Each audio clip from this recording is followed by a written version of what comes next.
الحمد للہ وحدہ والصلاة والسلام علی من لا نبی بعدہ اما بعد۔ ابو بکر صدیق رضی اللہ تعالیٰ عنہ کہتے ہیں کہ ایک شخص نے نبی کریم صلی اللہ علیہ وسلم سے عرض کیا، میں نے خواب میں دیکھا کہ گویا ایک ترازو آسمان سے اتری ہے، اس ترازو میں آپ کو اور حضرت ابو بکر صدیق رضی اللہ عنہ کو تولا گیا تو آپ کا وزن زیادہ رہا۔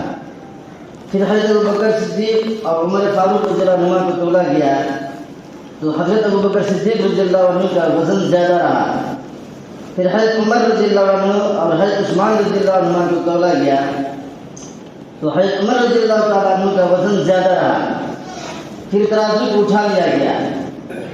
اس خواب کو سن کر رسول اللہ صلی اللہ علیہ وسلم غمگین ہو گئے، یعنی اس خواب نے آپ کو رنجیدہ اور غمگین بنا دیا۔ پھر آپ صلی اللہ علیہ وسلم نے فرمایا، تو نے جو خواب دیکھا ہے یہ خلافت نبوت ہے، یعنی حضرت عمر رضی اللہ تعالیٰ عنہ تک خلافت نبوت ہے، اس کے بعد خداوند تعالیٰ جس کو چاہے گا سلطنت عطا فرما دے گا۔ مشکات شریف جلد نمبر 2 صفحہ نمبر 905 حدیث نمبر 5775۔ حضرت ابن مسعود رضی اللہ عنہ کہتے ہیں نبی کریم صلی اللہ علیہ وسلم نے ایک روز فرمایا کہ تمہارے پاس ایک شخص جنتیوں میں سے ابھی آئے گا۔ یہ کہنا تھا کہ اس کے بعد حضرت ابو بکر صدیق رضی اللہ تعالیٰ عنہ آئے۔ پھر آپ صلی اللہ علیہ وسلم نے فرمایا ابھی ایک اور جنتی آئے گا، اس کے بعد حضرت عمر رضی اللہ تعالیٰ عنہ آئے۔ یہ ترمذی شریف جلد نمبر 2 صفحہ نمبر 368 حدیث نمبر 1551۔ مشکات شریف جلد نمبر 2 صفحہ نمبر 905 حدیث نمبر 5776۔ حضور صلی اللہ علیہ وسلم مجلس میں بیٹھے ہوئے ہیں اور کہا کہ تمہارے پاس ابھی ایک جنتی آنے والا ہے، تو کسی کا آنے والا ہے تو ابو بکر صدیق آ گیا، جنتی ہیں۔ فرمایا ایک اور جنتی آنے والا ہے، عمر فاروق رضی اللہ عنہ آ گئے، یہ بھی جنتی ہیں، پریشانی کچھ بھی نہیں۔ حضرت عائشہ صدیقہ رضی اللہ عنہ کہتی ہیں ایک چاندنی رات میں جب کہ رسول اللہ صلی اللہ علیہ وسلم کا سر مبارک میری گود میں تھا، میاں بیوی ہیں دونوں، گود میں ہیں، بیٹھے ہیں، میں نے عرض کیا کہ یا رسول اللہ صلی اللہ علیہ وسلم کیا کسی کی اتنی نیکیاں دی ہیں جتنے آسمان پر ستارے ہیں؟ آپ صلی اللہ علیہ وسلم نے فرمایا ہاں، حضرت عمر رضی اللہ تعالیٰ عنہ کی اتنی ہی نیکیاں ہیں جتنے آسمان میں ستارے دکھ رہے ہیں۔ پھر میں نے پوچھا ابو بکر کا؟ اتنی نیکیاں تو عمر فاروق کی ہے، تو ابو بکر کا کیا ہے؟ آپ صلی اللہ علیہ وسلم نے فرمایا حضرت عمر رضی اللہ عنہ کی ساری عمر کی نیکیاں حضرت ابو بکر صدیق رضی اللہ تعالیٰ عنہ کی ایک نیکی کے برابر ہیں۔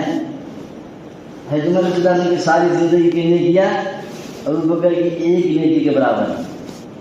مشکات شریف جلد نمبر 2 صفحہ نمبر 905 حدیث نمبر 5777۔ حضرت عائشہ صدیقہ رضی اللہ تعالیٰ عنہ کہتی ہیں کہ رسول اللہ صلی اللہ علیہ وسلم اپنے گھر میں اپنی پنجریاں کھولے ہوئے آڑا کھڑے تھے، لیتے تھے ذرا، کہ حضرت ابو بکر صدیق رضی اللہ تعالیٰ عنہ نے حاضری کی اجازت چاہیے، گھر کے پاس آئے، اجازت چاہیے رسول اللہ آ سکتے ہیں؟ فرمایا آ جاؤ۔ آپ نے ان کو بلا لیا اور اسی طرح بیٹھے رہے، سسر ہے حضرت ابو بکر صدیق رضی اللہ عنہ اور حضور پاک صلی اللہ علیہ وسلم اللہ کے نبی ہیں۔ پھر حضرت عمر رضی اللہ تعالیٰ عنہ آئے، آپ نے اجازت چاہیے کہ رسول اللہ اندر آ سکتے ہیں؟ فرمایا آ جاؤ۔ ان کو بھی بلا لیا اور اسی طرح لیتے رہے، یہ پنڈلی نہیں ہے، یہ والا حصہ ایسے ہی کھلا ہوا تھا ایسا۔ پھر حضرت عثمان غنی رضی اللہ تعالیٰ عنہ نے اجازت طلب کی، یا رسول اللہ اندر آ سکتے ہیں؟ آپ تو رسول اللہ اٹھ کر بیٹھ گئے، کپڑوں کو درست کیا، جو پنڈلی کھلا ہوا ہے اس کو درست کیا، چھپا لیا، فرمایا آؤ۔ حضرت عثمان غنی رضی اللہ تعالیٰ عنہ آئے، بات چیت کیے، جو کرنا تھا چلے گئے۔ جب یہ لوگ چلے گئے تو حضرت عائشہ صدیقہ رضی اللہ تعالیٰ عنہ نے کہا کہ حضرت ابو بکر صدیق رضی اللہ عنہ آئے تو آپ ہیلے نہیں، ویسے ہی سوئے رہے، اسی طرح حضرت عمر رضی اللہ تعالیٰ عنہ آئے تو آپ نے حرکت نہیں کی، آپ لیٹے رہے۔ پھر جب ہے عثمان غنی رضی اللہ تعالیٰ عنہ آئے تو آپ اٹھ کر بیٹھ گئے اور کپڑوں کو درست کیا. اس کے بعد ان کو اندر آنے کی اجازت دی. اس کی وجہ کیا ہے؟ آپ صلی اللہ علیہ وسلم نے فرمایا کیا میں اس شخص سے حیا نہ کروں جس سے فرشتے بھی حیا کرتے ہیں؟ ترمذی شریف جلد نمبر 2 صفحہ نمبر 372 حدیث نمبر 1567. مشکات شریف جلد نمبر 2 صفحہ نمبر 905 حدیث نمبر 5778. حضرت عبدالرحمن بن سمرہ رضی اللہ تعالیٰ عنہ کہتے ہیں کہ حضرت عثمان غنی رضی اللہ تعالیٰ عنہ جیسے عشرہ کی تیاری کے زمانہ میں 1000 دینار اپنے کرتے کی آستین میں بھر کے لائے, دامن میں 1000 دینار اس میں بھر کے لائے اور اس کو رسول اللہ صلی اللہ علیہ وسلم کی گود میں ڈال دیا. ضرورت تھی اس کو چندہ کے اعلان ہوا تھا. میں نے دیکھا کہ حضور پاک صلی اللہ علیہ وسلم ان پیسوں کو اپنی گود میں الٹ پلٹ کے دیکھ رہے ہیں اور فرما رہے ہیں کہ آج کے بعد حضرت عثمان غنی رضی اللہ عنہ کو کوئی برا عمل نقصان نہیں پہنچائے گا. آج کے بعد عثمان غنی سے کوئی گناہ ہو جائے تو اس کو نقصان نہیں پہنچائے گا.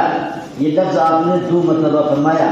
مشکات شریف جلد نمبر 2 صفحہ نمبر 906 حدیث نمبر 5781. نبی پاک صلی اللہ علیہ وسلم دین ہے. نبی پاک صلی اللہ علیہ وسلم دین ہے.